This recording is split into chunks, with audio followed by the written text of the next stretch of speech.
Hello mga karakels! Ang aking tattoo project ay 3 stars and Polynesian. Ay hindi pala, san lang. Nasanay na kasi ako lagi ng 3 stars ang design ng pinapagawa ng client. Ang client ko nga pala ay isang balikbayan. Mula sa bayan ng Makati, nakatatlong session siya.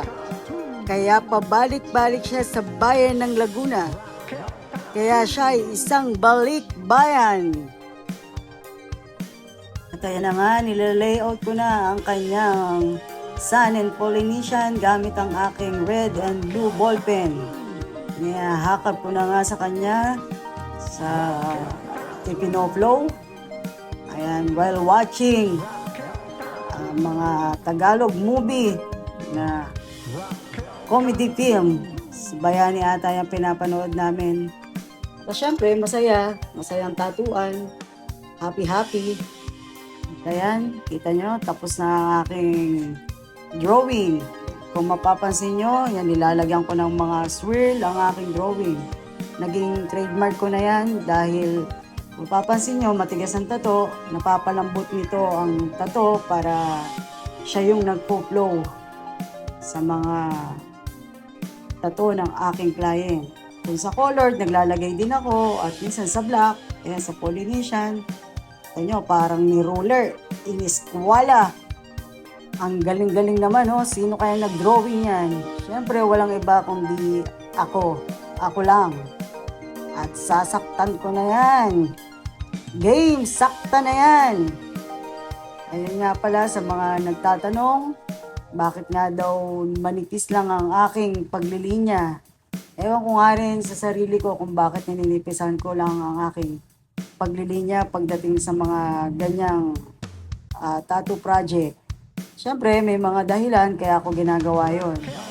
I-rewind nyo na lang doon sa naging drawing kasi dito ko na siya papaliwanag habang nagtatattoo ako. Kung napansin nyo, nag-drawing ako nag-sketch ako ng red ball pen. At yung red ball pen, yun nga yung pang-sketch ko, flow ko, at yung ball pen blue naman ang gagawin kong pang final drawing na, at yun kasi ang susundan ko ng aking tattoo na, at gagamitan ko lang siya ng bloodline or parang gray line. Bakit nga ba hindi ko ginagawang black agad? Kasi minsan nangyayari malikot ang client. Pag malikot ang client na mag-jagid yung linya or magiging crooked, maghahabol pa ako. Kaya minamabuti ko na gray lines lang ang aking gawing ipanlinya. At syempre, ginagaanan ko din ang aking paglalinya para matapos ko lahat at mailagay ko at mailapat ko yung mga na-drawing ko at hindi mabura. At napakahirap mag-drawing. Akala nyo lang madali ang Polynesian. Pero minsan, mas matagal pa siyang gawin sa colored. Dahil nga marami siyang singit-singit o detalye. At syempre, hindi free yung kamay mo, hindi relax. Minsan nga, pag Polynesian or mga detalyadong design, nadadayet ako kasi walang hingahan pag naglilinya ako. Kaya pag Polynesian ay parang mamamatay ka na dahil hindi ka nahinga sa haba ng mga linya. At yan ang aming unang session. Kaya yan na nga ang natapos ko sa kanyang unang session. Napos ko yung mga maliliit na detalye at yung mga gray wash. Ayan, no? Ang ganda naman ng mga shading. Yung mga linya, sukat na sukat. Kaya naman parang ineskwala. At syempre, ang tattoo ay hindi minamadali. At pag tinipid nyo ang tattoo, pangit din ang kalalabasan nito. Kaya, happy artist, happy client is equals good tattoo. Ayun na nga, chinecheck niya na sa marami kong ilaw ang kanyang tattoo. Sinisipat-sipat na niya ang mga detalye ng kanyang tattoo. At ayan na nga, gagawin ko na ang aking final touches sa aming third session. Yan na ang aming pangatlong session. At hiningi ko na nga ang sabon para sa malinis ko ang kanyang tato at masipat-sipat kung ano man yung mga hindi nakulayan, hindi na shadingan, putol-putol na linya. Kailangan din talaga dapat i-double check dahil minsan madaya ang ink, kala mo nakulayan mo na pero yung pala, yung iba wala.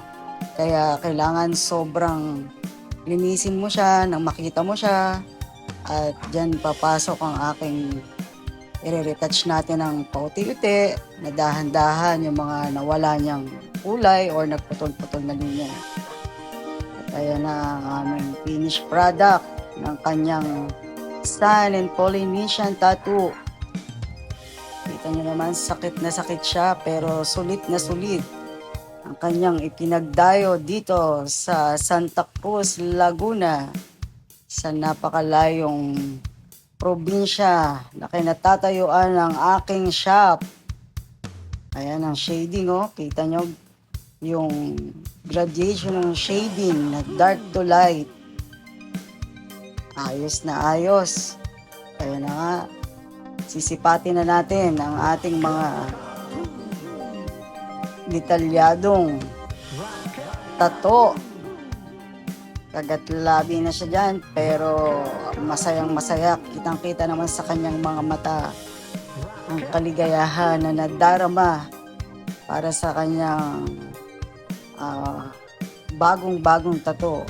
At napakaganda yung naging outcome ng kanyang tato. Nasunod naman yung kanyang mga nasa isip at yung nasa aking isip din. Nagsama namin. Ayan ang kinalabasan ng kanyang napakagandang tattoo project. Ayan na, sipat-sipat. Yung mga nabura dahil sa kanyang, syempre yung healing process din. Hindi naman na nakikita ng tattoo artist yun kung tama pa rin ang ginagawa ng client. Kaya mas magandang isinesession talaga ang tattoo dahil nakikita natin yung mga pag-ige, kung maganda ba or hindi. Maaayos natin to sa mga second or third session na ating gagawin pa. Ayan na. Magpipicture-picture na kami dyan. Linis-linis para maganda sa picture. Tanggalin natin yung mga excess na moist at mga excess na ink. Ayan ang ating Sun and Polynesian na napakaganda. Pinipicture na natin ang kanyang left and right. Sipatin natin ang ating details ng mga design. Ayan ang ating top load. Nakita nyo naman, no, nakahakab sa kanyang balat ang kanyang tato. Malinis na malinis. Mas malinis pa sa ilog ng Pasig River. Nagpictura na nga kami. Happy client, happy me. Bye, salamat!